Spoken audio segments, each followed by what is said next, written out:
We're going to begin with Professor Jianguo Liu, who's the Rachel Carson Chair in Sustainability and University Distinguished Professor in the Department of Fisheries and Wildlife at Michigan State University. He's also the Director of the Center for Systems Integration and Sustainability at the same institution. Professor Liu has a distinguished record as an environmental researcher, as attested by many national and international awards and appointments. Today, Dr. Liu will share with us his thinking about ecological and sociological impacts of climate change at the household level. Dr. Liu?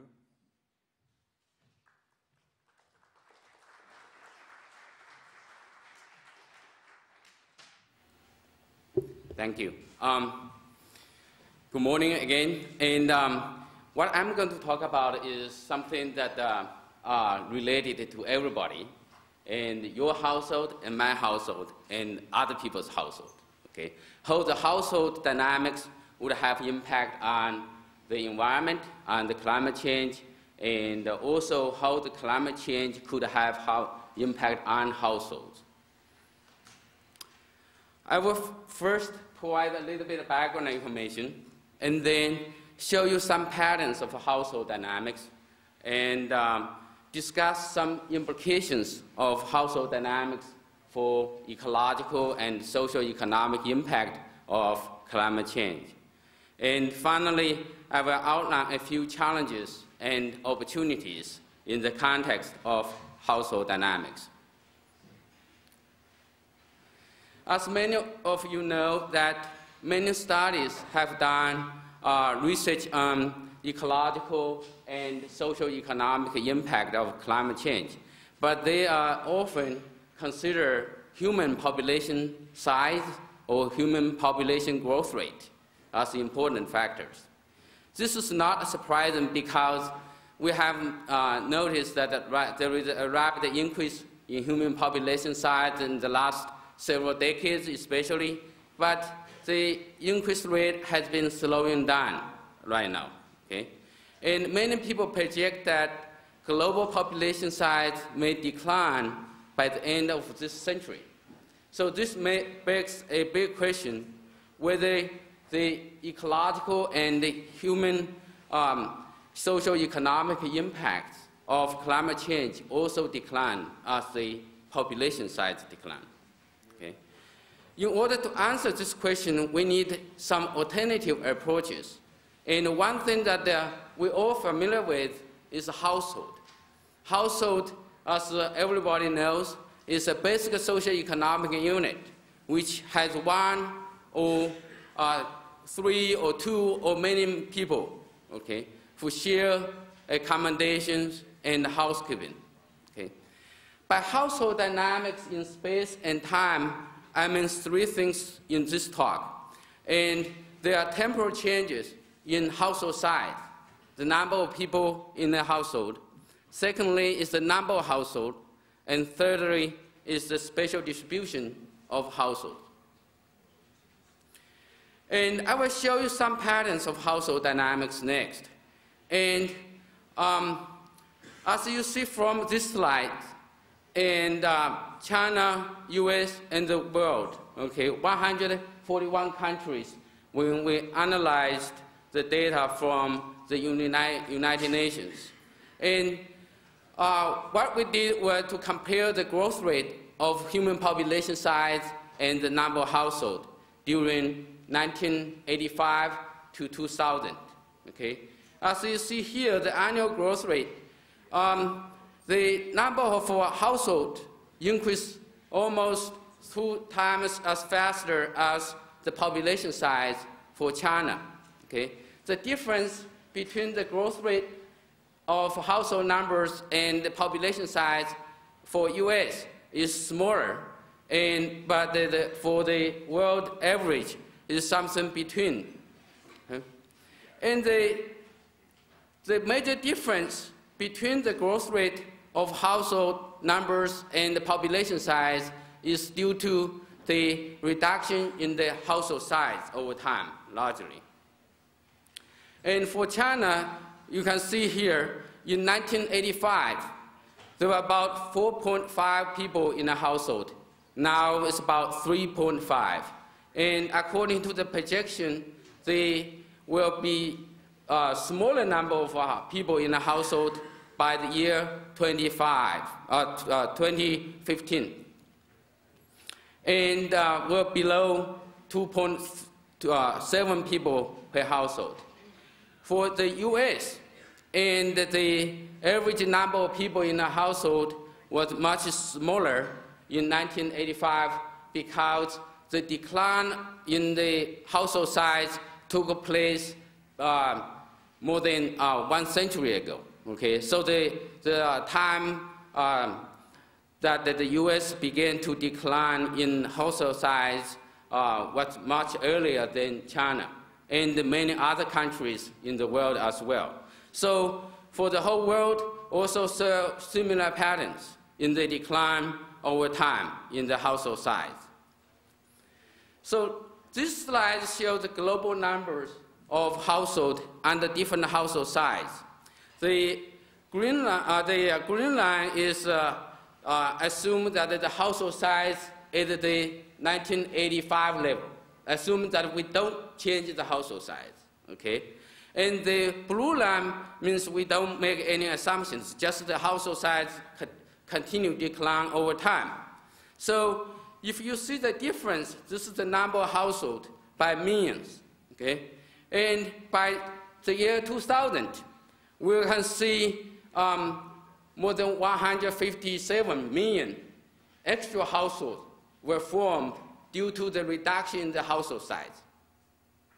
By the year 2015, there will be more than 420 million more extra households formed due to the reduction in the household size. That's the total number of households in the U.S. and China combined. So that means the world, without the increase in the population size, you will see more than 400 million new households formed just due to the reduction in the households. So just think about it, how profound the impact will be from these households. And even in areas with a declining population size, as the question that I asked earlier, you can still see dramatic increase in the number of households. And here is the data from New Zealand. I just come back from New Zealand after spending 2 weeks there. And from this diagram, you see that the population size all declined during this time period. But the number of households all increased, some more, some less, but all increased. So those kind of household dynamics have dramatic direct and indirect impact on the environment. Okay? Some of the impact is really obvious, like produce trash. Right? Every household will need to take the trash out every week, and for the trash man to take out, and then to fill the landfill areas. Okay? And then also release greenhouse gases. Okay? Consume natural resources and cause land use, land cover changes, and urban sprawl. Those kind of direct impact are more obvious to us, but those kind of indirect impact are less so. Okay? For example, the factories which produce household products for your household, my household, right? In the past, we always blamed the industry for a lot of environmental problems, but we did not realize that our household actually generate the demand for the production of the household product and also for the transportation of the household product from the factories to our households. Okay? And for example, China has released a huge amount of wastewater over time. Okay? So those households contribute to the discharge of the wastewater into the environment. The ecological impact of household dynamics due to several factors. One is increase in the number of households. Okay? And here is the animation show that the more household you build, then the more houses you need to build. That causes more urban sprawl, more loss of biomass, and habitat fragmentation, and so on and so forth. And this slide shows that China's new urban and the rural residential areas, okay, all these familiar pictures to many people who have been in Beijing. But a lot of people who have not been in the countryside may not recognize those actually the houses for the farmers in the coast, east coast region of China. Okay? Another impact is the decline in household size. It's not just due to the increase in the number of households, but also the decline in the household size will cause the lower efficiency of resource use. For example, land, water, and energy. I will give you a couple examples here. Here, it shows that the average number of rooms per person in some larger households and some small households. As you see here, from 3 different regions, Africa, New Zealand, and Italy, all show similar pattern. The more people you have in a household, then the fewer number of rooms that you would have per person. So that, in other words, in a smaller household, you will have more room per person. Okay? So that means the less efficiency of space use. And here is a slide from the result that we generated in Onan Nature Reserve for the pandas, that we have been doing research in China for 10 years or so. And this slide shows that as you have more people in a household, the average amount of fuel consumed per person is lower than in a smaller household. Okay? So far I show you some examples of the ecological impact of household dynamics. So the household dynamics also have tremendous impact on the socio-economic aspect. Here, due to the time limitation, I will just show you a couple of slides. One is that if you have built houses in vulnerable areas, then you will run into higher socio-economic risk, like this coast regions, right? So we are all familiar with this kind of situations. And there are about 33 million U.S. households are located on or near Atlantic or Gulf Coast, okay? And that means a lot of risk to human life. That's the social consequences. And also increased property damage. We all know from the Hurricane Katrina case that the damage is just a phenomenon, okay? And 1/4 of the houses within 500 feet of the U.S. coast may be lost to the sea by the year 2060, according to a report by the Federal Emergency Management Agency. Right?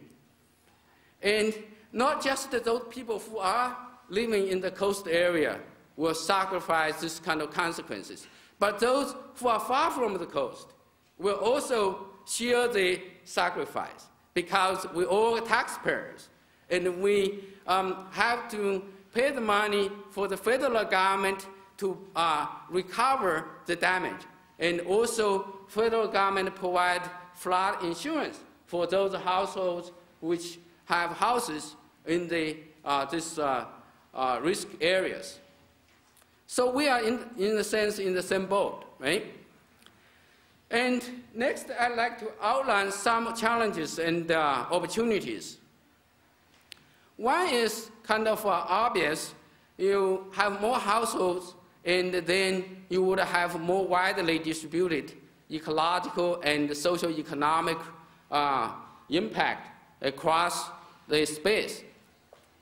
Another challenge for researchers the household dynamics will make us more difficult to understand the causes and the consequences of climate change. For example, one logistic challenge is that it's hard to find household data than population size data. For example, if you come to San Francisco or Berkeley, you would ask how many people in the city. I have never heard people ask me question, how many households are in this city, for example, right? But there are some data out there from population census, from other published literature. There are a lot of opportunities for research, okay? One is that household dynamics provides new perspectives to understand the mechanisms of ecological and socio-economic impact of climate change. Okay? Here are just some hypotheses. For example, the number of households may be a better predictor than just the population size. Okay? And also the household distribution may be a predictor, better predictor than the population distribution. Because a lot of times we don't have people stay there all the time. Like a lot of people have second homes. You only spend a couple of weeks there a year. And when the Census Bureau takes the census, they don't count you in that region, right? So that there is a difference between household and houses and the population distribution. Also, this provides tremendous amount of opportunities for collaborations because nobody can do all this by himself or herself, right? Even for people in different disciplines, they need a collaboration.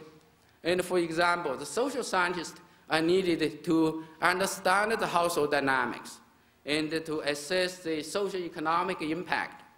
And for ecologists, for example, they need to understand and assess and monitor the ecological impact of household dynamics.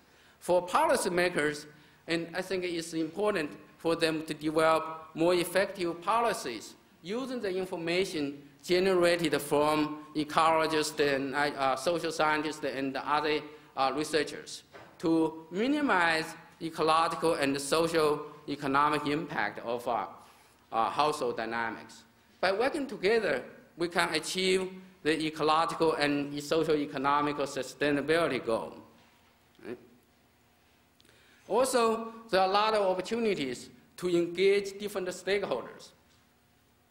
It's easier to work on household issues than population issues because it's harder to say, well, we need to have family planning, for example, in China.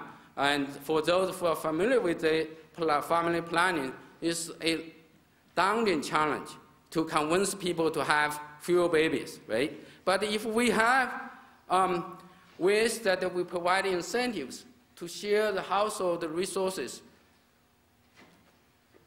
then we can fix the number of people, but we can use the resources more efficiently, okay?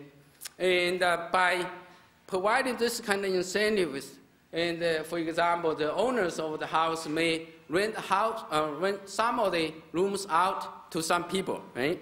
And then they can gain some rent, but also gain a lot of social benefits. And especially for older people, one of the big challenges for the older people is loneliness. And if we have people stay together with their family, then you can generate some economic income, but in the meantime, minimize the loneliness problem. Another thing is that we could provide more useful information for more effective planning and management, either for the environment or for the economic systems. And also, this kind of information will be useful to educate students and the public. I will give you one example. After the paper that we published in 2003, and there was a tremendous amount of media coverage around the world. Some of the media you expect, the mainstream media, like New York Times, like Washington Post or NPR, and CNN, right? But some of the non-traditional media, like a divorce magazine. How many of you have heard that divorce magazine before? So why is divorce magazine interested in this kind of issue, right? So they have done, before the paper was published, I was on the phone or in front of a TV camera for about 2 weeks. And I get really tired of this. I said, I need to go back to do my research or teaching. But after the reports come out, I was really relieved. I was glad that I did spend that 2 weeks, and because their reports really did a wonderful job, and some of the titles I could never dream that I can write it. I will give you a few examples here, okay? So this is why divorce hurts children, not only children, but also the environment. Another title, okay, living long is bad for environment. And when the Boston Globe write a front page article, they interview several people, including one hardcore environmentalist. And he did everything to save the environment by recycling, walking to office, and so on and so forth. When the reporter asked him, how many people are you in your household? He said, just one. When the reporter said, do you realize that by living by yourself also have more damage than other people? He said, I did not know that part, right? So that demonstrates, even for environmentalists, we need this kind of information to educate them. The next one is a call for action, right?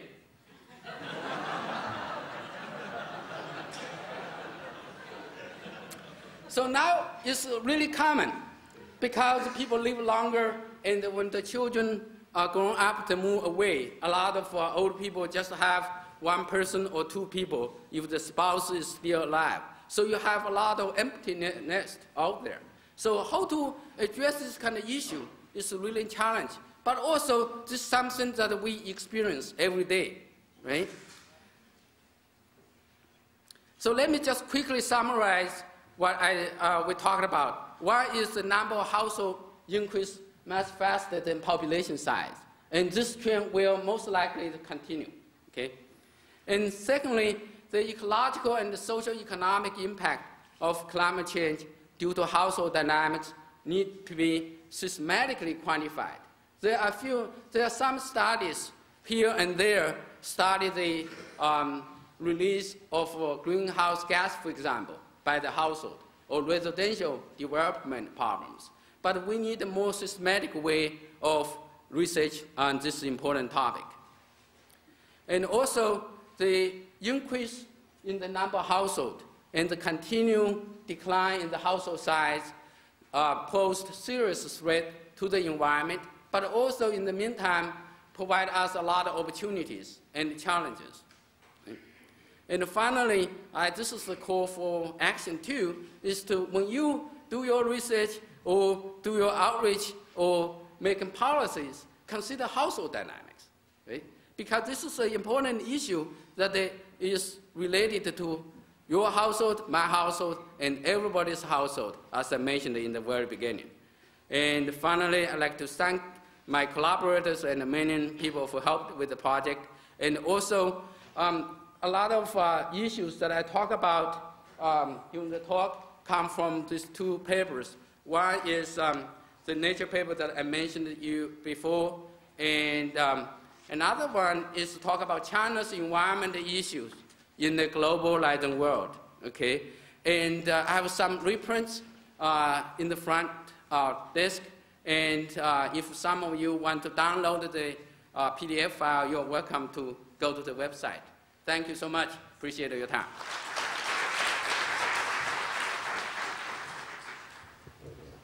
Thank you, Jack, for insight and novelty. I can foresee a new era of romantic environmentalism coming out of these ideas.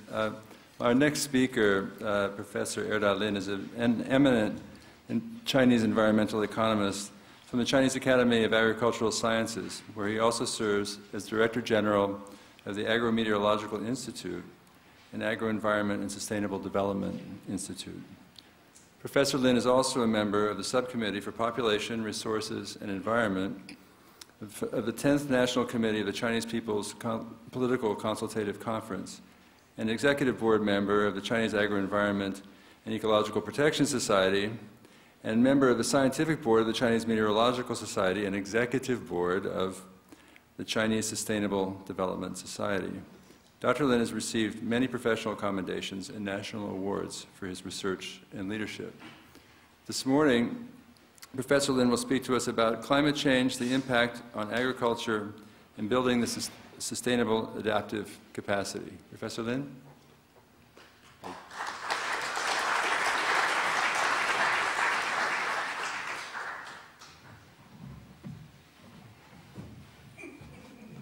Thank you, Chair. Good morning, everyone.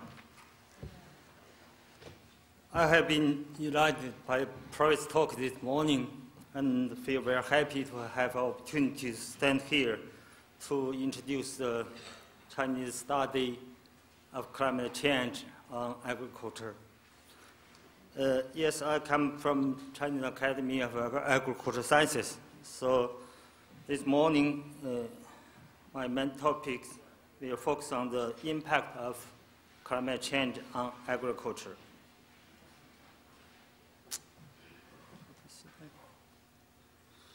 So in China, we have observed climate change impact, especially in the phenology and sea level, glaciary, and agriculture.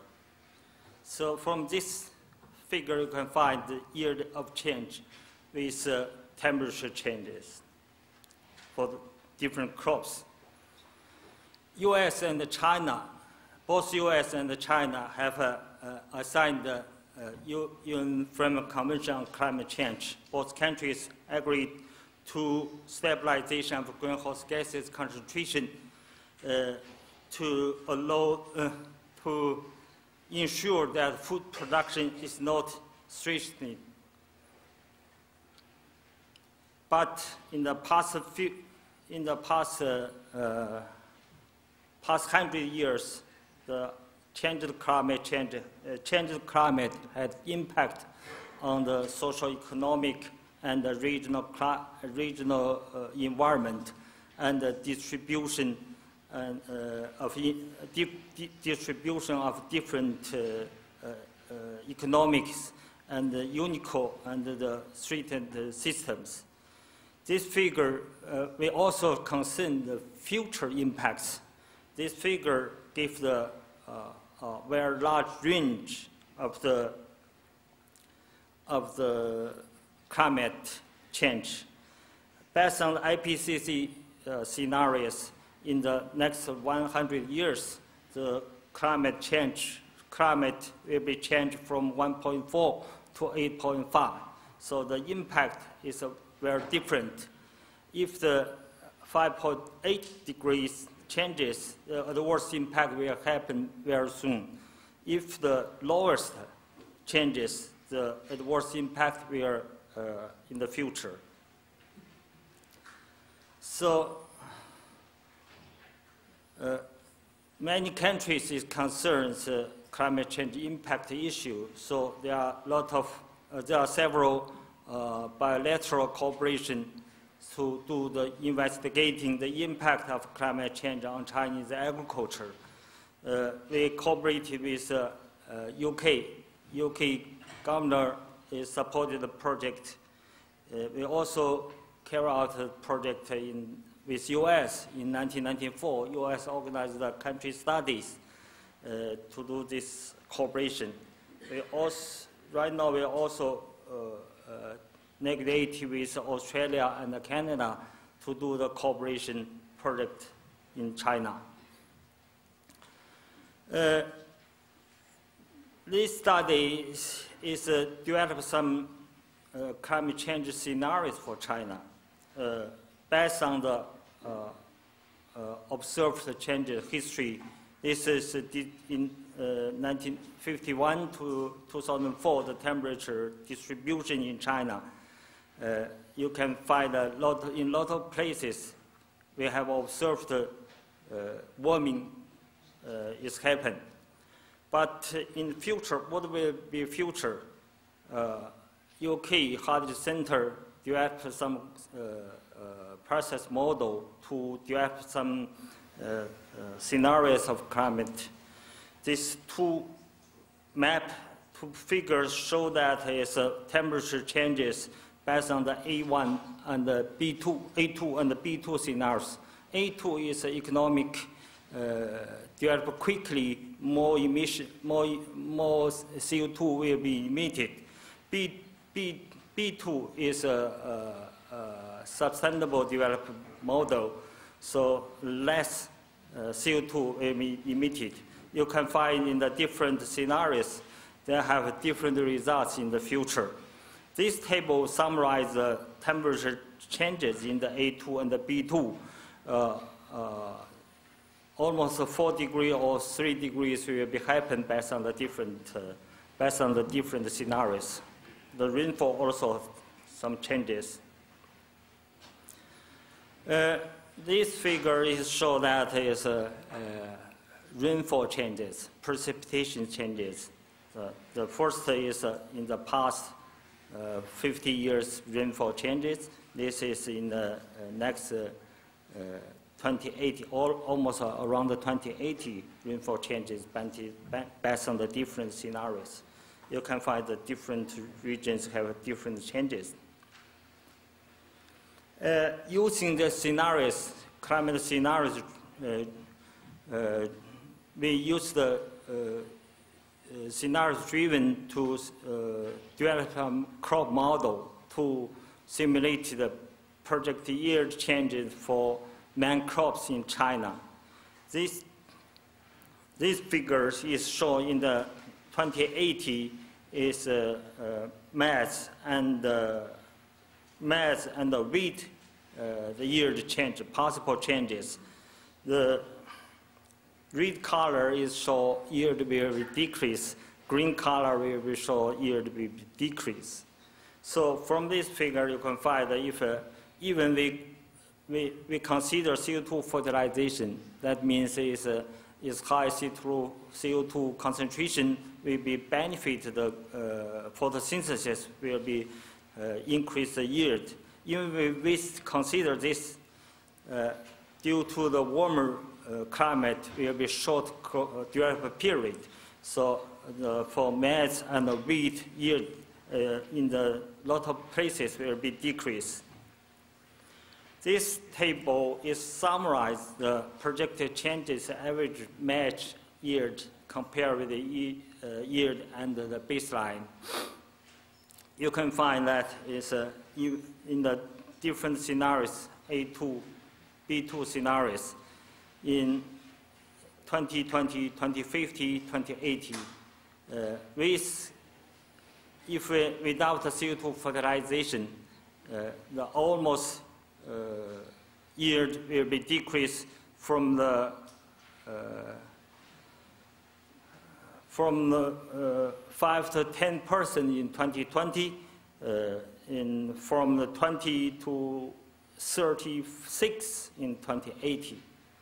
But if we consider CO2 fertilization, the yield of the crops will be remain or increase. This map is also the rice have the very similar situation, but the distribution is different. We also study to identify if the adaptation can avoid this adverse impacts.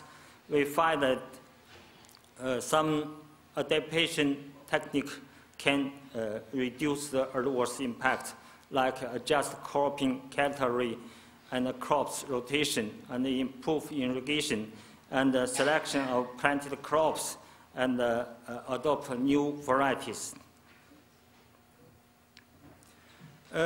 In the past studies, the past several year studies, the highlights on the phase 1 is modeling suggests that climate change without the effect of CO2 fertilization could reduce yield of rice, maize, and wheat by 5 to 10 around 2020, and up to 37 around 2080.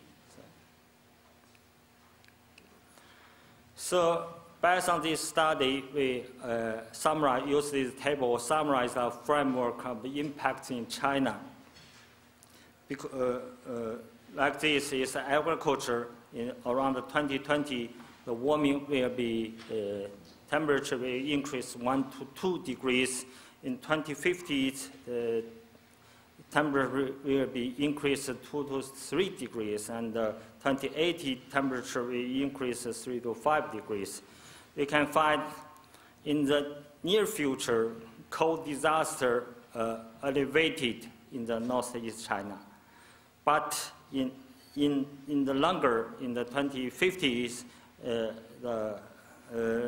most places, especially in North China, will lack of water supply. And agriculture need to adapt as adaptation. Otherwise, we'll have a lot of adverse impacts. In long term, is a consideration the water lack is serious, but we have to use the CO2 fertilization to set off a decrease of yield due to the warming climate. Different regions will have a different vulnerability for the climate change. These figures show that in the different sections for agriculture area, in the red color and the yellow color is most vulnerability area. In the runoff change, based on the runoff changes, the people also driven by the climate scenarios to run the water resource model. So results is shown in the North China, the runoff will be lake, but in the South China, the water resources is more under the different scenarios, climate scenarios. The coastal area, we have 8 regions with high vulnerability because the sea level rise. This figure is show that is in the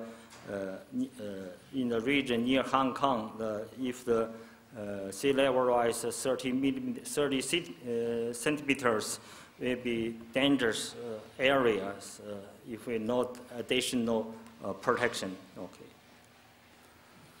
Okay.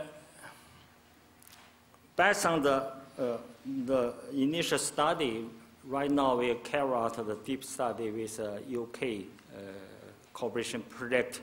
This special emphasizes help the policymakers understanding the negative impacts of climate change on poorest groups. You know, China have a lot of poorest farmers, especially in northwest China.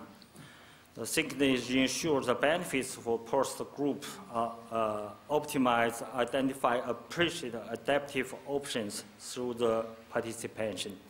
So I very agree with the previous talk this morning. It says that we deal with the climate change. We not only just study, we need to take the action, especially have the policymaker take action or have the farmer take action, I think. Based on the study, we think the building state adaptive capacity is very important, especially the enhancement of climate awareness for the popular, and diversification for risk management and improve policy support, transition policy.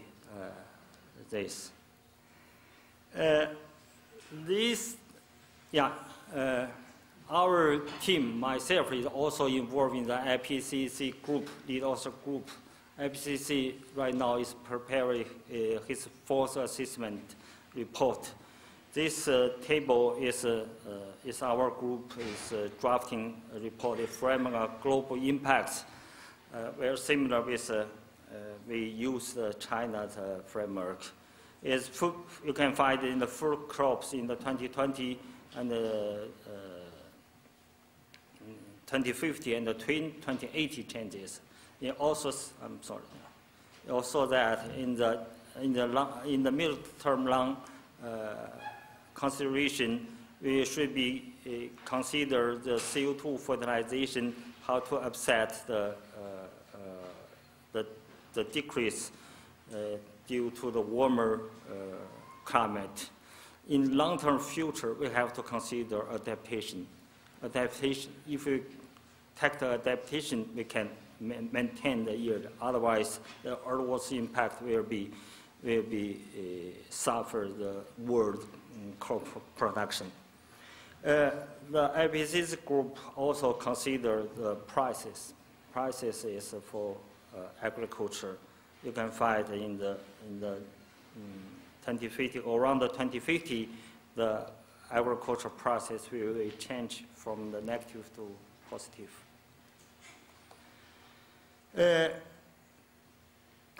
We, in IPCC prepared the process, we also find that some U.S. research, new results of recent research, we find that U.S. have very similar results with China. That means its global warming will be suffer the U.S. agriculture in around 2020 will be 5 to 10%, but in the long term will be 30 to 50% will be decreased.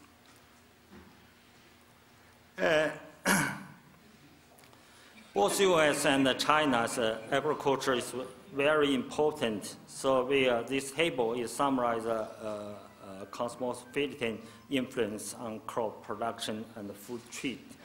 So this lists the main crops, several main crops, world production and trade. You can find that the U.S.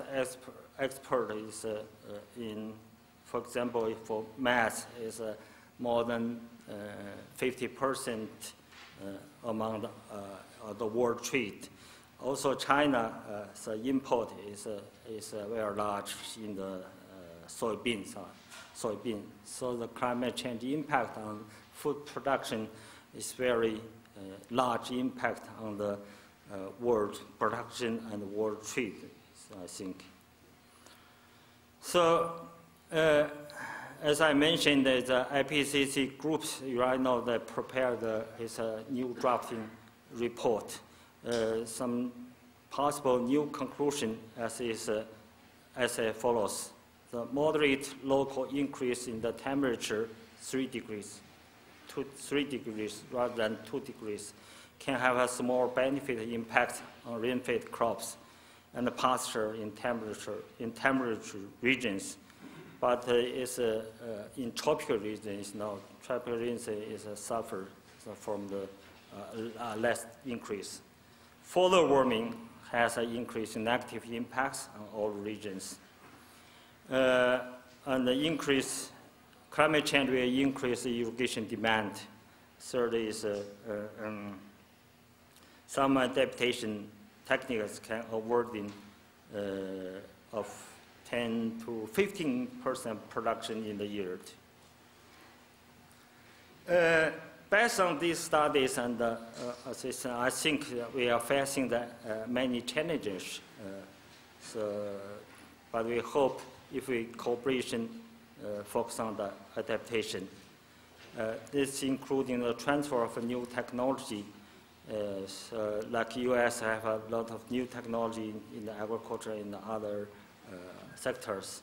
We hope through this transfer technology to help China to enhance the adaptability to deal with the climate change. Secondly is reaching the profile the adaptation. So integrating the climate scenarios with other scenarios and components, communication uncertainties, and integrating assessment and developing interdisciplinary research. So we are looking forward to the new cooperation with the U.S. after 1994. Okay, thank you.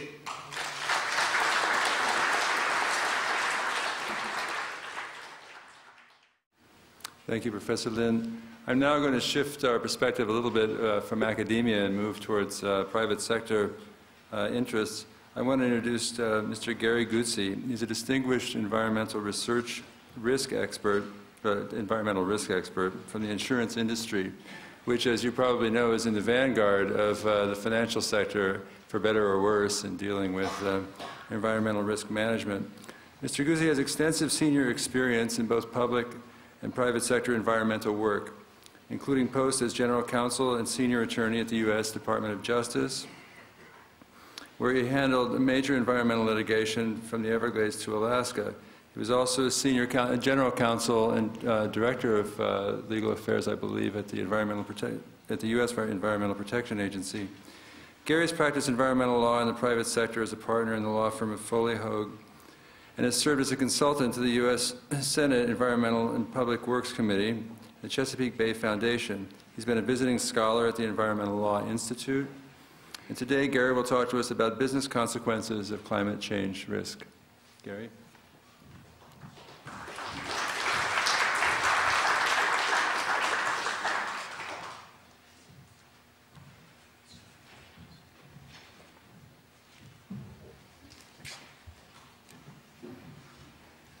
Well, good afternoon, and thank you and congratulations to the Forum for such an important and tremendous conference and gathering and thought-provoking discussion.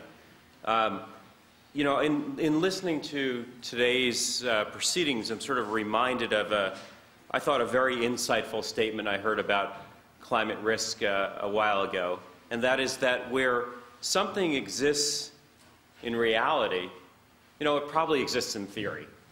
And I think we sort of have this convergence of some very real risks in reality and some very real concerns in theory. And what I want to do is focus on those practical business consequences that companies face, the business community faces, as it's thinking about climate risk issues. Insurance, you know, is really just a means to spread risk and manage risk across society. It's a private sector means at times, it's a governmental sector means at times. But it's also a way, and it's useful to think about as a way to internalize risks and to monetize risks and to really bring forward the there and then of risk considerations to the here and now and the bottom line of companies who are doing business today. And that's one of the reasons why, in fact, as we'll go through this, I think you'll see that it makes so much sense for companies to be active in managing and thinking about today the practical consequences of climate risk, whether they be those that are actually occurring on the ground today or those that are projected to occur in the future. And that's what I want to spend some time with you this afternoon talking about. This map, you may have seen it, you may have seen ones like it, is a projection of what Florida might look like with a roughly 20-foot sea level rise. And I appreciated the presentation before with the different stars about the quality of the agreement among scientists on what's known and what's not known. And I think to some extent this represents one bookend. If you look at the areas in red, they happen to be the most populated areas in Florida. They happen to be the most developed areas in Florida. From an insurer's perspective, they're where the most insured property values and the potential for the greatest losses are.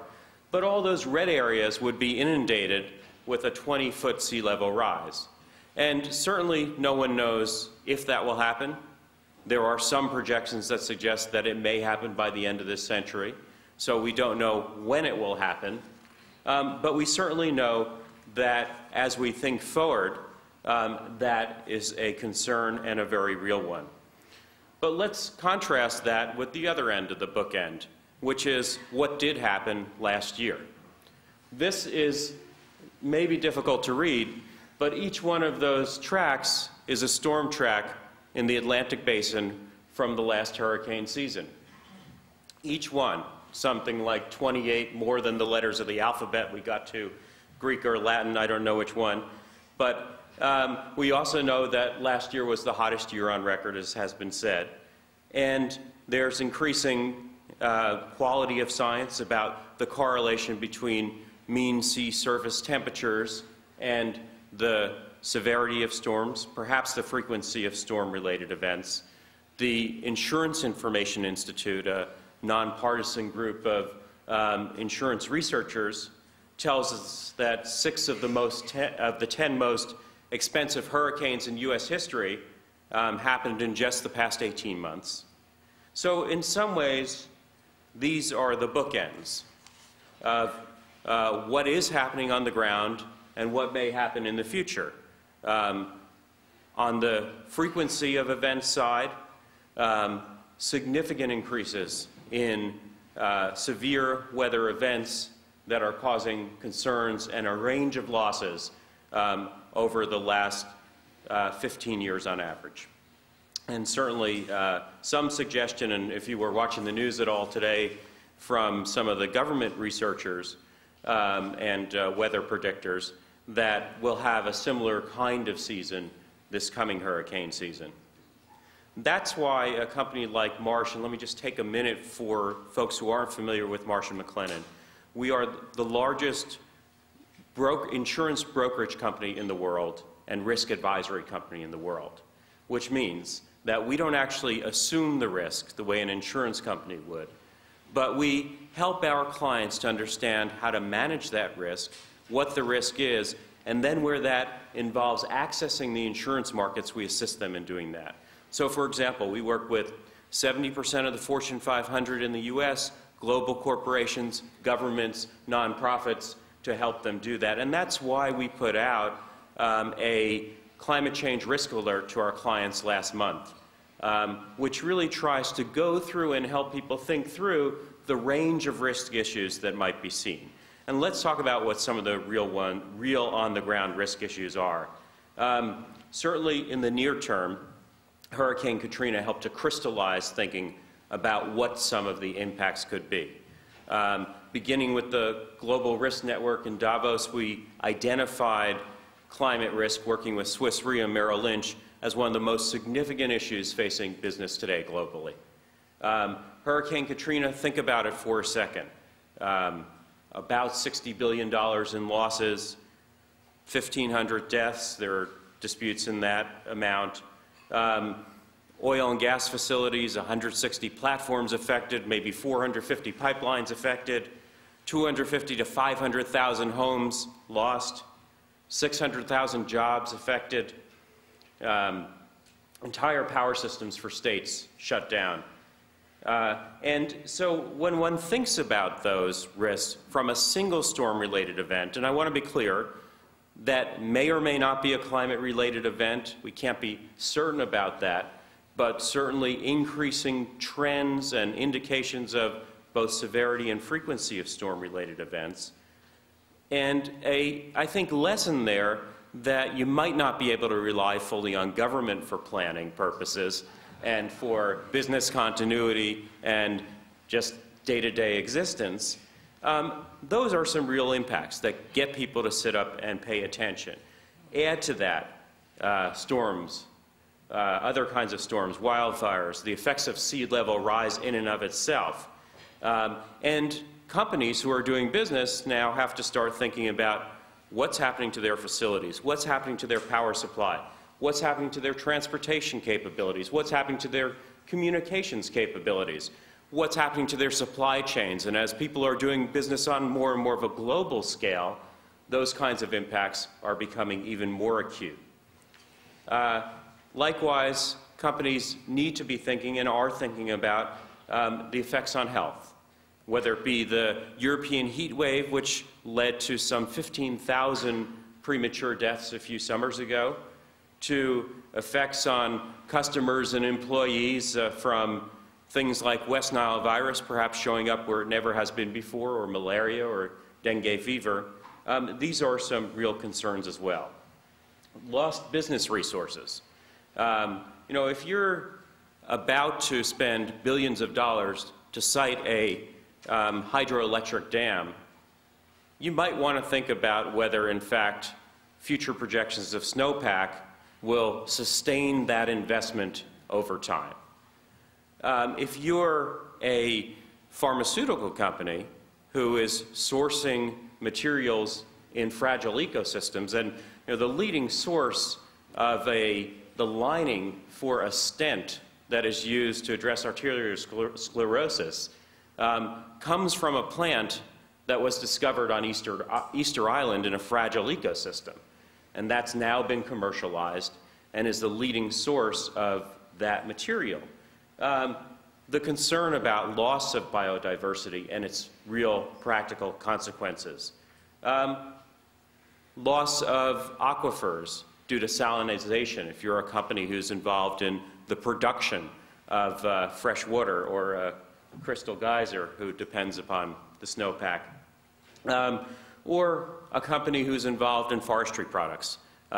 The change in the range of infestations that have deforested millions of acres in Alaska, for example, all real concerns to be thinking about.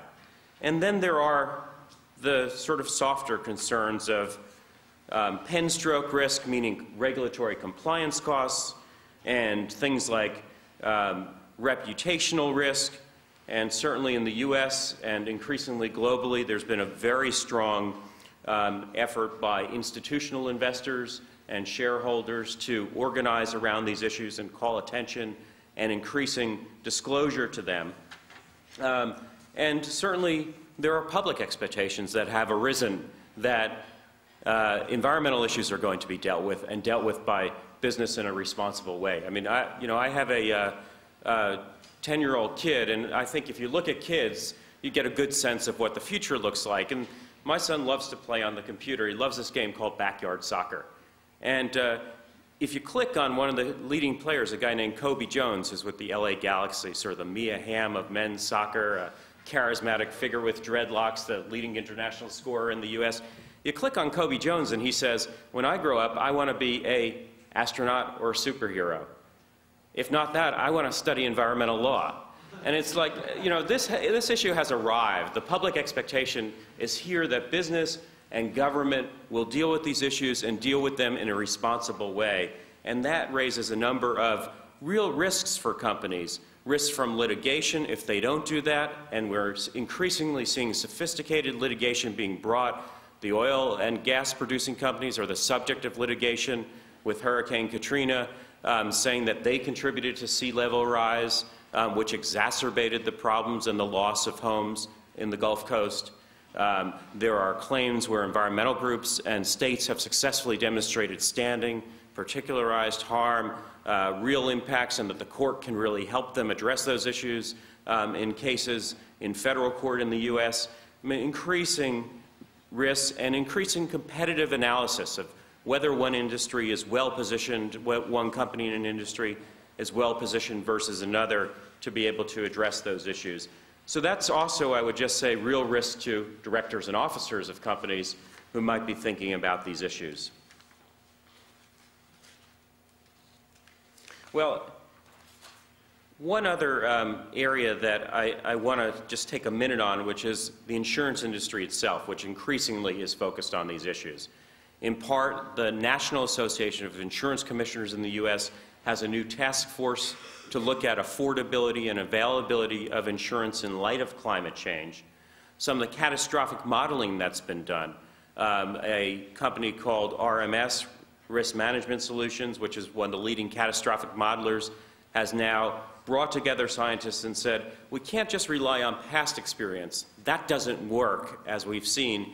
We need to project to the future to think about the ways in which things can be different. And one of the things that people feel like they learned from Katrina is that you can have combinations of risks that are absolutely unpredictable. The fact that not only did you have perhaps high storm surges and high wind, but that you had casinos that were blown on shore and in the process took out hundreds of homes with them, or that people abandoned the pumps who were supposed to run them in New Orleans for their own safety as they were taken out of the city, so that not only did pumps fail, they weren't even, in fact, in some instances, perhaps even used or operated in the manner in which they had been designed. So combinations, unexpected combinations of risks like that are very real. And reinsurers increasingly, those who insure the insurers, saying, this will have a real impact on our rates. We need to recognize that and increase those rates, which will, I think, ultimately affect the availability of insurance. Increasingly, I think you're seeing companies like us say, let's help our clients deal with becoming resilient in the face of negative economic impacts and optimize the economic opportunities. And let me just take a minute and talk about a few of the things that we're actively working on, including, for example, for the UK government and the United Nations, helping with risk mapping and risk assessment so people understand the problems and understand the tools, driving new kinds of insurance coverages. For example, thinking about companies who need to comply with Kyoto targets who might face shutdowns in their power generation and haven't thought about when they get substitute power, whether it's cleaner or dirtier, and how that affects whether they can meet their emissions targets.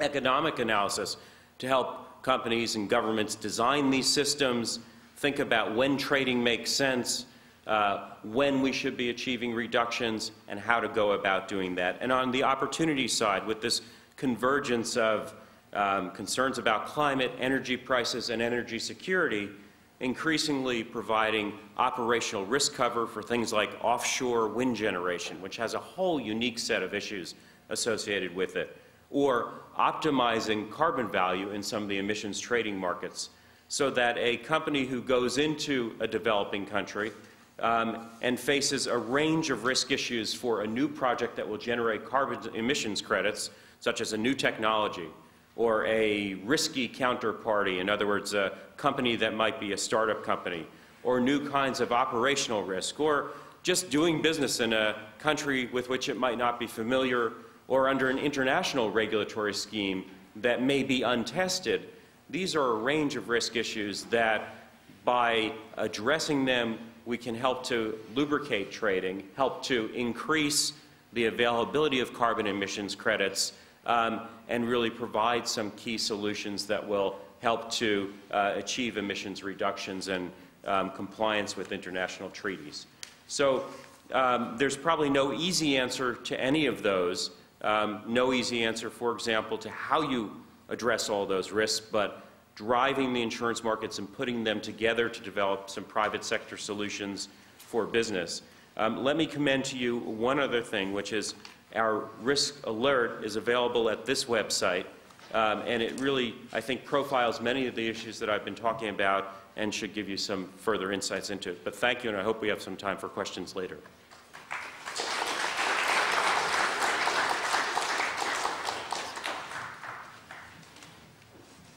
Thank you, Gary, and I would remind the audience that we'll take times for questions for the full panel after the next two presentations. Now we'll hear an authoritative voice from the NGO community. Dr. Peter Hayes is director of the Nautilus Institute in San Francisco, and he's also professor of international relations and research and innovation at the Royal Melbourne Institute of Technology. He works at the nexus of security, environment, and energy policy issues. He's best known for innovative cooperative engagement strategies in North Korea, but he's also developed techniques at the Nautilus Institute for seeking near-term solutions to global security and sustainability problems. And these have been applied by him and his colleagues in East Asia, Australia, South Asia. Peter's worked for many international organizations, including the UN Development Program, the Asian Development Bank, and the Global Environmental Facility. Peter also manages the Asia Energy Security Project. This morning, Dr. Hayes will talk about global adaptation rules. Peter?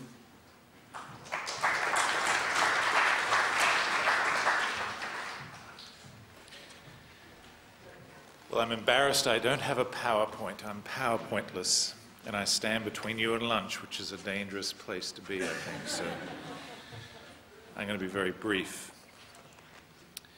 When I first visited China in April 1975, climate change was not a hot topic, but global environmental issues were already on the agenda. China was still gripped by the Cultural Revolution. The United States was just exiting from Vietnam, and we were 3 years from the first conference on the human environment held by the United Nations in Stockholm. American leadership was strong at that conference and in the establishment of the UN Environment Program, which occurred shortly thereafterwards, and Chinese participation was also strong. Today, China is a rising power in every dimension of the word, geopolitical, geoeconomic, and as we've heard, geoecological types of power. The United States, for its part, is calling itself a hyperpower of unknown stamina in a world of increasing conflict, and perhaps playing an unprecedented spoiler role in multilateral affairs, which is really startling for those of us who are used to a more constructive use of American power during the Cold War, even given the costs of mistaken interventions and waste or missed opportunities during that period. In the 1980s, as we've heard, the risks of global climate change came onto the international agenda, peaking in the late 80s and early 90s with the negotiation of the landmark Climate Change Convention. At that time, the primary focus was on mitigation. Mitigation was found to be relatively cheap, often already socially and economically justified, but nonetheless difficult to realize because of institutional resistance, vested interests, and often ideological barriers, purely ideological barriers, ways people think. The benefits of mitigation, however, were global. Everyone benefited from a reduction in a greenhouse gas emission, whether it was in China, the United States, sub-Saharan Africa, it didn't matter. That's the nature of the global commons. And it seemed like some kind of new international contract to pay for some kind of leapfrogging transition in the developing countries from their then path towards a fossil-intensive future to a low-carbon future, at least was conceivable. At that time, a group of experts led by Professor Kirk Smith, now of this great university, and published by the UN University in Tokyo over a decade ago, examined how one might go about paying for the costs of this transition. And Kirk and his colleagues developed a composite index called Obligation to Pay, which took into account, on the one hand, the ability to pay of different countries based on income levels, and their historic contribution to climate change on the other. This was a composite index. What did this show? Well, the resulting combined obligation to pay index grouped rich countries, poor countries, and the so-called East. At that time, the East was just coming out of the box of the former Soviet Union at the end of the Cold War. And we discovered in that exercise that the rich countries' obligation to pay was roughly 73%. 73%. The East about 20%, and the South around 7%. Practically speaking, what this meant was when you calculated over the next 100 years or 50 years the costs of reducing greenhouse gas levels to emission scenarios as then defined by the IPCC as being arguably safe in terms of parts per million of CO2 by the year 2100, that a net transfer from the north to the south to get back to those obligation to pay ratios was called for that amounted to about $30 billion a year. In other words, if you did nothing, if there was no transfer from the rich to the poor, then the South would end up paying substantially more than its 7% of obligation to pay in that combined index. Now, the fact is that this was a lot of money. At that time, it was the equivalent of all overseas development assistance, although we shouldn't overstate it either, because $30 billion was still a relatively small amount. But this concept, this basic fundamental concept of accountability, of who should pay based on who's wealthy and who contributed to this problem, who brought it upon us, was basically ignored in the rules that were then created to govern the allocation of scarce international funds in the 90s. Instead, a very narrow version of efficiency of resource allocation took hold in the form of the Global Environment Facility's incremental cost calculus, GF, being created at the same time immediately in the aftermath of the Framework Convention to implement the international agenda administered by the World Bank. Some nascent markets for emission trading and some international side payments were also created, again based on efficiency, not on equity or accountability for past contribution or ability to pay. And I actually led some of those early missions of the GEF to the region under discussion in part today in East Asia. I went to Mongolia, China, North and South Korea, amongst other countries. And I still remember the looks of confusion and blank incomprehension and then sheer incredulity on the faces of the senior officials in those countries as I explained the incremental cost principle to them, which basically said that your best greenhouse gas reduction projects don't count. That what you have to take into account is whether these projects contribute to other global benefits, such as biodiversity maintenance, etc., etc. That made sense in terms of maximizing the impact from GEF's perspective of a very small pot of funds, but it made no sense whatsoever in terms of national decision-making to move mitigation to the center of a development strategy in a given country. Now, did ignoring the equity and accountability dimensions of mitigation work? I would argue not, because if you look at what GEF spent in the last decade roughly, it came to about $100 million a year. They leveraged roughly $2 to $3 per dollar that they spent. But overall, a lot of that would have not been additional. It would have already been granted through other channels if it hadn't been added to the GEF funding. But overall, it was a very small fraction of what was discovered to be needed to actually move these countries in the direction of major climate change, major greenhouse gas reduction. And what was missing, most of all, was the funding for the replicability criteria of GEF projects. This was, if you do this here, it's innovative and it will be transferred to other countries because you've made something happen, either a new technology or a new technique that is relevant to other countries. You've moved the frontier of possibility forward. The only problem was that there were no funds available to then transfer these techniques and technologies to other countries. No follow-through.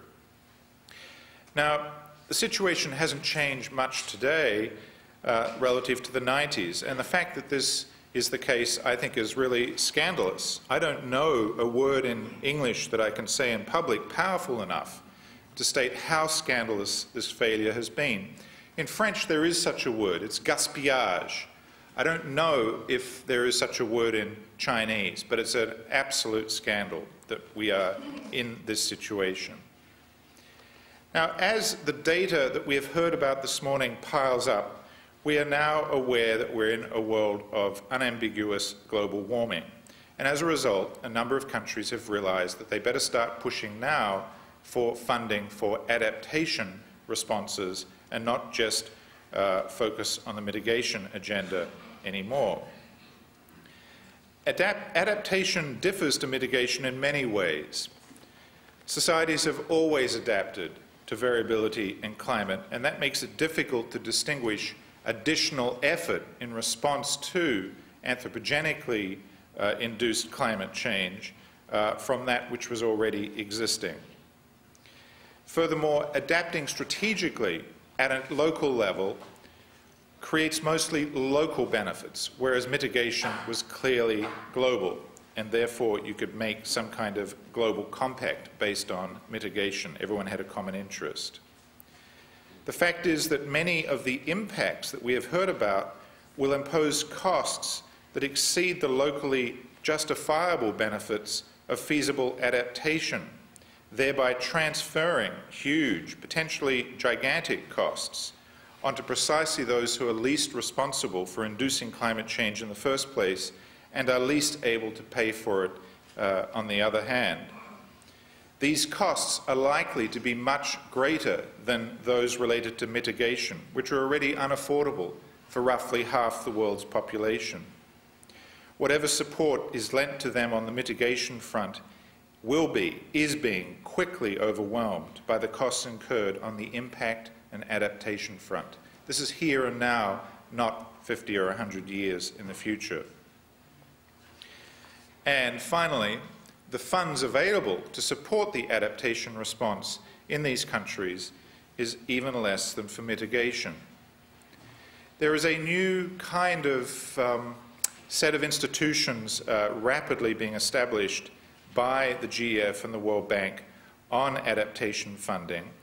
No less than 4 separate funds have been set up in the last few years, driven by the developing countries who are pushing for funding on adaptation. And I won't go through them in detail, except to say that the GEF's own fund is continuing to maintain a standard of incremental cost. There's basically now a double increment where you have to show that the extra effort to protect the global benefits of a project on mitigation or on biodiversity, to protect that global benefit against the impacts of climate change is what justifies funding.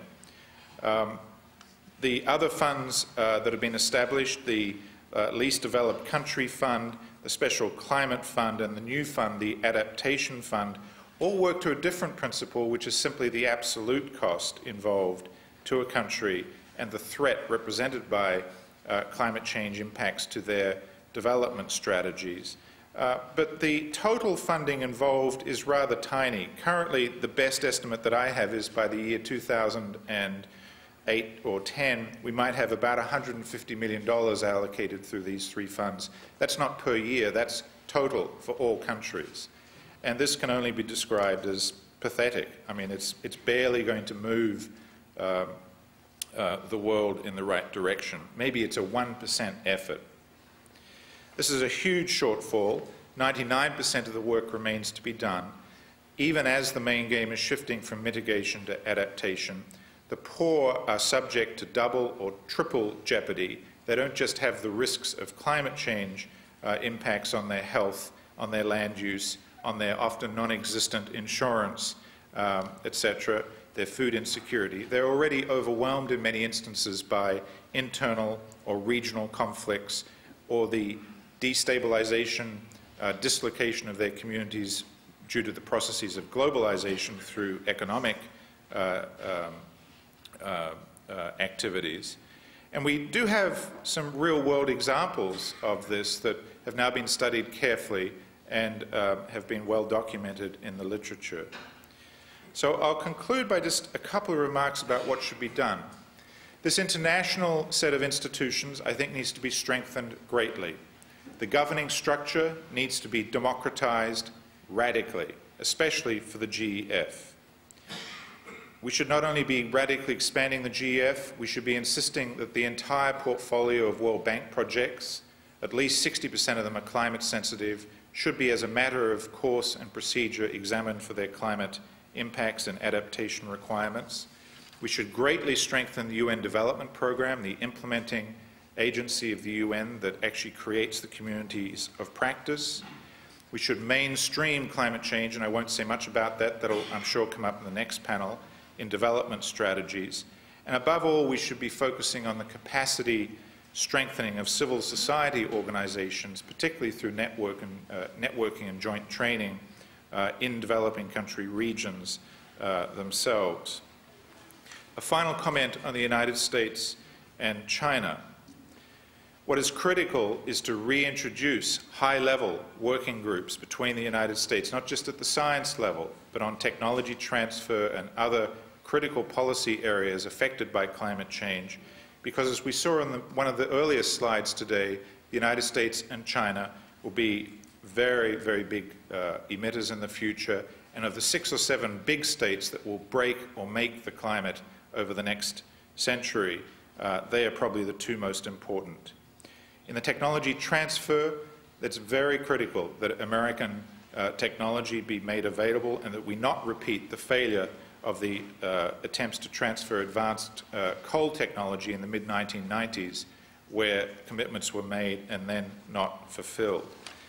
And then finally, I think myself that it's the first time in history that the poor in the developing countries have some powerful allies in the powerful and wealthy countries such as the United States.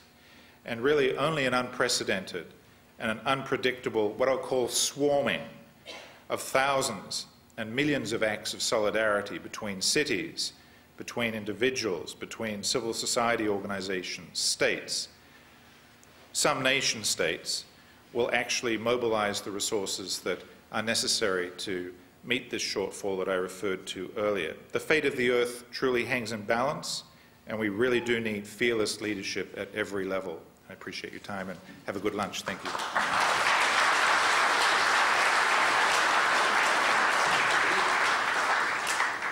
Thank you very much, Peter, for those vital institutional insights and recommendations. I'm going to take the floor for as succinct an interval as I can, being mindful also of my responsibilities as the last speaker to expedite your progress to lunch. We will have an interval after my talk where we answer questions from the floor. I'm going to talk about China, take us back to the focus on a single economy for a moment, but of course the momentum of this economy has global implications, as we all understand. I want to preface my comments with two observations. Firstly, I am not, and I don't want to be seen as a growth skeptic with respect to China, certainly not a growth pessimist. The countryside of academia is littered with the bones of China growth pessimists, and this economy is something I'm actually quite bullish about. But I want to share with you some observations about emergent trends in the growth process, because I think they have very important implications about the composition of that growth and about environmental spillovers. Secondly, I am an economics professor. I have the opportunity of introducing myself today. I won't exploit that fully in the interest of time, but if you want to learn more about me, you can look on the internet website for this conference. I represent the Agricultural and Resource Economics Department at UC Berkeley.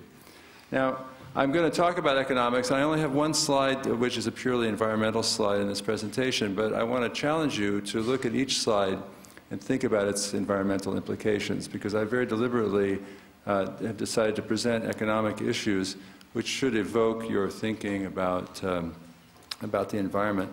This talk is really based on three basic premises.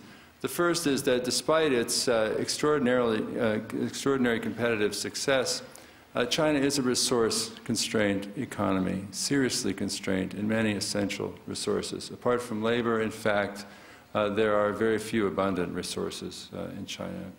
Secondly, recent growth rates really cannot be sustained on current patterns of resource use within this economy. And the implication of that, from an economist's perspective, is that we'll have to see a combination of sharply increasing efficiency, we hope, the Promethean gift of innovation to allow us to use resources more efficiently, or increased import dependence, and or attenuated growth. Now, as I said, I'm not a skeptic, but I am somewhat agnostic about growth prospects, and even that is a heresy in some circles of Chinese policymaking. So let's think about these constraints. I'll start from an elemental perspective and look at natural resources for a moment. Arable land, as most people understand now, is quite scarce in China. This is data from the Chinese Academy of Sciences. And its supply, in terms of arable land, is shrinking. These are provincial results. Really the punchline up here is the net balances. These are uses and disuses of land. But as you can see very clearly, there's a deficit in land availability on an annual basis. This is data from 1995 to 2005. Secondly, water resources are scarce and increasingly being challenged by water use patterns in the country. Rainfall is quite limited on an annual basis, and major irrigation basins within China are in significant states of overdraft. These are estimates from the Chinese Academy of Social Sciences.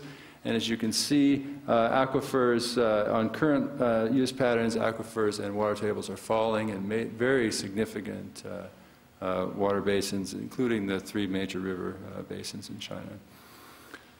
From a more human perspective, incomes are rising. That's kind of an upbeat aspect of the economic story, certainly on current growth rates, which are actually accelerating at the moment. These are just basically status quo growth rates. Per capita income should be rising and continue to rise substantially in China, and yet inequality is growing rapidly. I think most of you are also aware of this. But in terms of sustainability from a social and political perspective, this is a very significant challenge, and it will instigate a reassessment of certain economic policies. I think it's already doing that. The disparities between the urban and the rural sector have environmental implications that are only beginning to be fully realized, mainly to do with the resource intensity of consumption. Urban lifestyles are much more resource intensive. Jack was giving us some perspective on that from his household research, but I think we all understand that living standards in urban areas are based upon a much more intensive, resource-intensive patterns of consumption. Here's what's happening with population. If you've been curious about that, what we're really seeing in China is a very dramatic shift. About 500 million people are moving from the supply to the demand side of urban of food markets in the country. So in terms of agricultural balances, this is a rather momentous adjustment. Agricultural technology and yields have been able to keep pace with this in some categories, but in extensive crops, there have been great challenges. Dr. Lin already referred to this. I'm going to emphasize that in a moment. But remember, too, that the energy intensity of consumption in the urban living systems is much greater, and we can expect to see sharp increases in energy dependence. Now, the reason that this trend, the rural trend, isn't falling as fast as this is rising is because there are exceptions to the single-child policy in the countryside. I think most of you are probably aware of those, too. But we see a very momentous shift, not just in numbers, but also in lifestyles, and with significant economic spillovers. Here's a special perspective on that in terms of food consumption. These are two graphs of very similar data. What it shows is the composition of the Chinese diet over time, and these are food products which are ordered by resource intensity of production. Now, what we see here is something that's universal in the growth experience of East Asia, and that is, as incomes rise, the resource intensity of food consumption rises much faster. Products such as meat and other resource-intensive food products are what we call in economics luxury goods, and demand for them rises much faster than income.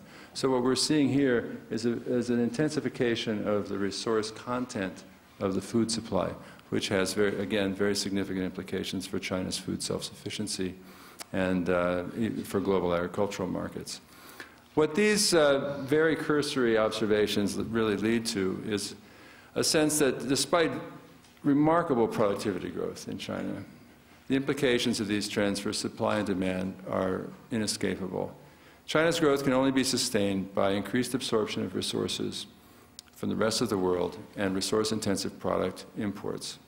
In leading categories where we expect to see this, and we see it now, I'm going to show you a little bit of evidence of this very briefly, are in food crops, extensive food crops, those which use extensive resources such as land, in energy, and in other raw materials. I think we all know what's happening in global commodity markets. There's a huge boom in commodity markets, and the Chinese economy is really very much at the center of the momentum in those markets. But let me give you some graphic examples. This is net trade in soy products for China between 1980 and 2002. The figure for 2004 was cited by Professor Lin right here at 25.7 metric tons. So this trend is intensifying. It's not on this graph. But you can see basically an avalanche of soy products, much to the glee of Brazilian exporters and other soy exporters. But it's a very substantial degree of import dependence compared to the original objectives of food self-sufficiency.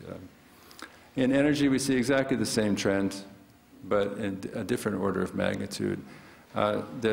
China 10 years ago was a small net exporter of oil. Today it is the world's second largest importer. And indeed, China has been seen by some as a demand-side OPEC, as sort of rocking the tanker, if you will, really putting an enormous amount of pressure on global energy prices. That's going to lead me to a slightly maybe a more policy-oriented perspective in a moment, but firstly, I think it's reasonable to ask, given this extraordinary increase in energy consumption, where is it all going? And this leads to the environmental slide. I actually have I have a couple of lectures full of environmental slides. My students call one set the Mordor slides, which show all these plumes of volcanic carbon particulates coming out of Rust Belt smokestacks. But this is a colleague, this is a slide I borrowed from a colleague, Max Aufhammer, in my department, which I find very revealing, and it's not quite so scary. This is per capita waste gas emissions by province in China in 1985 and 2004. And here I think we see the magnitude of the growth challenge from an environmental perspective. In many provinces of China, waste gas emissions per capita, per person, have increased by more than 5-fold during this period. Now, in some of the high-profile areas, such as Beijing, things have actually improved, but that's very deceptive. What Beijing is doing is importing energy from outside of its own province and thereby exporting the pollution services to other parts of China. That's an old trick. Lots of countries engage in that. But Switzerland, for example, imports nuclear safety services from France by taking on a lot of their electricity from the grid. From the European grid. But in any case, as you can see, there's been an enormous increase in the intensity of pollution on a per capita basis in China, all the way across the country. And clearly this has implications for governance, because it's very difficult for the central government to regulate these emissions. Although they have national standards, implementation is very localized in many of these areas. So this is the challenge from a pollution standpoint. Let me go back for a moment to macroeconomics and tell you what might be on the minds of policymakers in terms of sustainability. This is a different perspective on the oil dependence question. Most people are not aware that as of last year, China's oil imports were equal in value to its trade surplus. And what that means is that without the oil dependence, China's trade surplus would have been double what it is today. This is exerting a very substantial drag on capital accumulation in the economy because, as many of you may realize, the trade surplus in China is a form of external savings. It allows China to basically accumulate capital for its own investment and to build the capital stock for future growth in the economy. So this is part of the dilemma of import dependence in energy and primary resources and in food. It will reduce China's savings accumulation and thereby attenuate the rate of growth. At the moment, the growth is so robust that I think the government's actually looking for ways to cool down the economy. But in the long term, these kinds of imbalances will have significant ramifications. Now, as a final point, I simply want to try to diffuse an issue that I've seen arise repeatedly in this kind of dialogue, and that is a little bit of what I have to call xenophobia on the environmental issue. The questions of China's presence in global energy markets, the questions of the pollution intensity of Chinese traditional manufacturing technologies have led people to kind of look at China as a problem on a global basis. But I want to remind everyone in this audience of two things. The first is that the root cause of our energy dependence and the environmental challenges that all of us face are a result of human material aspirations, which we all share. And we don't really have the moral authority to deny those aspirations when we've been indulging them for generations. And if you look at global reliance on energy, then you can see that, in fact, the source of the problem is living standards. The primary driver of these challenges is affluence. Now, technology provides us with a means to mitigate those effects, but when it comes to understanding dependence on energy, clearly, let's look at two categories of countries. The industrial countries, in which I would include China and Korea. In terms of steel production per capita, that's a convenient index of industrialization. These two countries could still be called industrial. These countries are post-industrial. So on the steel criteria, they've already begun to come down from the mountain. But if you look at energy dependence on a per capita basis, per person basis, then we have nowhere to go but up. So what we need is a post-industrial revolution in our perspective. And that's going to require a lot more than simply counseling developing countries about how to manage their smokestacks. It really has to do with finding new ways to achieve our living standards in terms of our energy dependence. Because clearly, you can't make the numbers work here. If the United States is at the point of 9 times the per capita energy consumption of China, China has 5 times the US population. Multiply them together, you get a number, 45.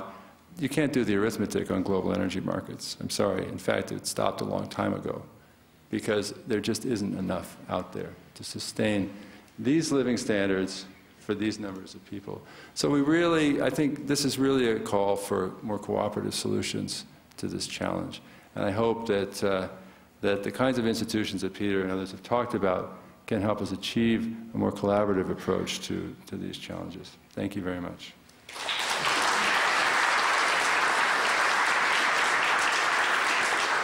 I'm now going to ask my colleagues to come up and join me at the table, and we'll respond to questions relatively briefly because we are over time.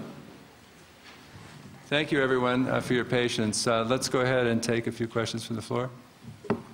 I first want to applaud Peter's remind of the sharing all the time.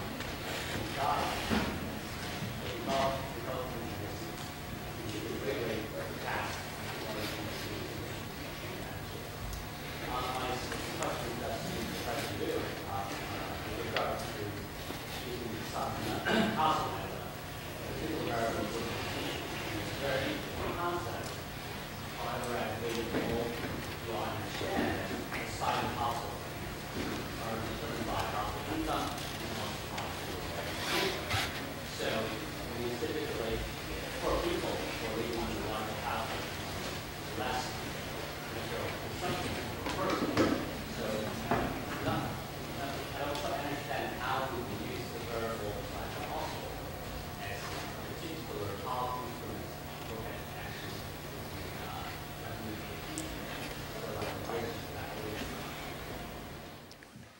You want to repeat the question? Yeah. Okay. Oh, well, right. If I understand the question correctly, is that it said that the household size may not be good variables to measure the impact because the income level may be different, right, among households with a different size.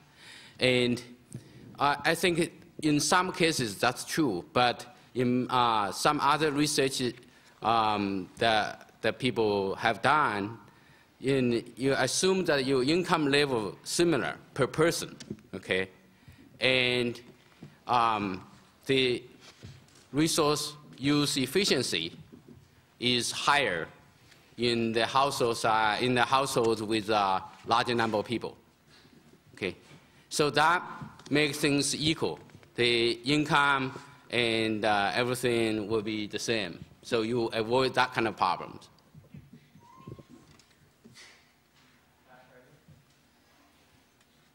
Does anybody know how much the ocean has risen in the last 130 years of the ocean level? Professor Lin has answered that. Yes, between 10 and 20 centimeters. Is that an inch and a third in the last 130 years? Sorry, I can't. Is that 1 inch and a third? 10 and 20 centimeters would be about 8 to 10 inches.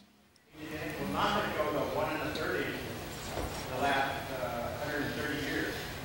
NASA's been the biggest pusher of global warming of any other government.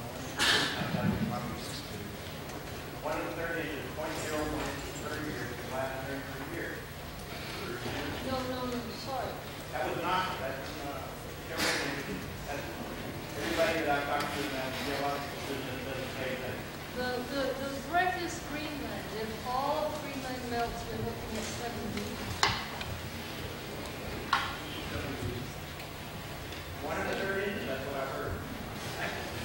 Thank you. Yeah, thanks for that observation. Can we take another question? Thank you. Do you see any substantial chance that oil companies will be held financially responsible? Are they going to lose all of the money that they're gouging us for now? Well, the question was, do I see any chance that oil companies will be held financially responsible? I take it by that you mean just to clarify, in general for the damage of global warming. I think that there are a number of substantial legal challenges to being able to successfully make that case. On the other hand, there are lots of people who are spending a lot of time thinking through, who are very talented thinking through, how do you make that case? And what is ultimately going to be interesting, and I don't know how that would come out in the courts, and I would imagine that there wouldn't be a single uniform answer that would occur, that you would in fact have, as that got litigated over time, that you would have a variety of results that begin to emerge. And and this is purely projection, this is purely my own personal views, I think what's more likely to result over time is that you begin to have convergence around a policy path that develops some way of going forward that doesn't necessarily depend upon things that resemble asbestos litigation in this country.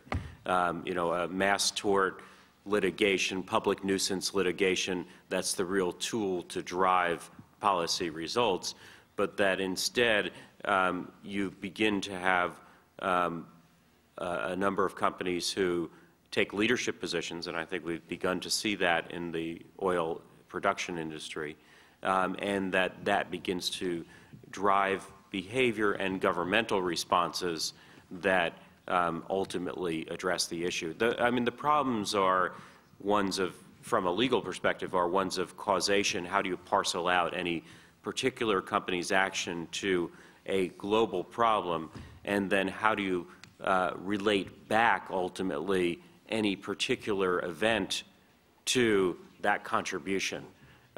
So I think that's one of the challenges. But it's been interesting, just quickly, some of the standing issues that have been litigated that have suggested that if you have a number of, for example, states who are raising challenges about global coastal impacts, going after a significant number of energy production projects, and in particular the OPIC litigation, which is happening out here against the Overseas Private Investment Corporation, where in that litigation there's been the successful demonstration of standing issues, that there's enough of an impact, enough projects are sort of authorized through this OPEC approach, and that the remedy in that case, that there should be further environmental review and analysis of those consequences, could in fact help the situation. That's been some very interesting litigation. I think we'll see more and more that revolves around those kinds of questions.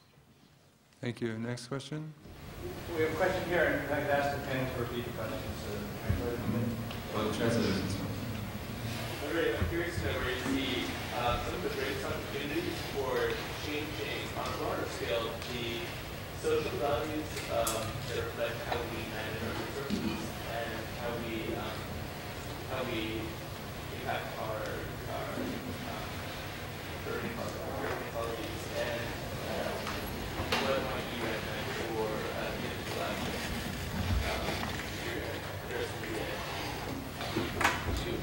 that might help to change the social ecological values of zero?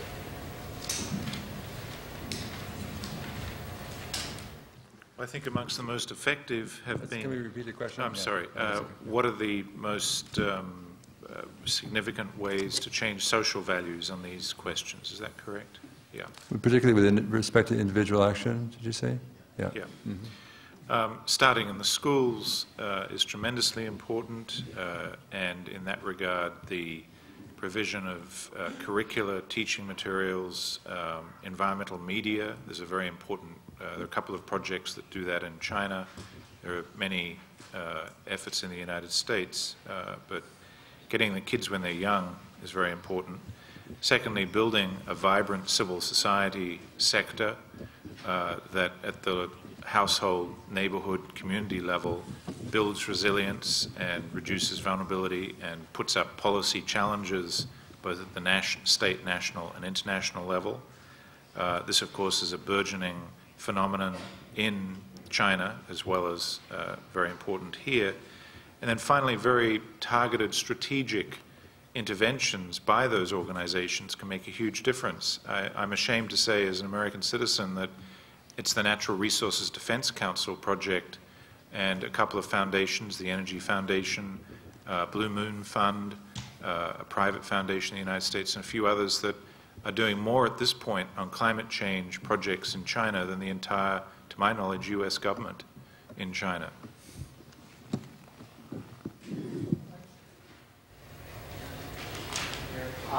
My question will be addressed to both Mr. Hayes and Professor Roland-Holst. You both lay out tremendous challenges, both in terms of the differential responsibility to the global environment in the developed world and the developing world, and also the tremendous challenge to become China's economy to further develop, either in terms of energy resources or other resources, and also the trading of that economic outcome. Just wondering if both could address what would be our most effective instrument that avoid disaster and incorporate future opportunities from economic policy and international trade.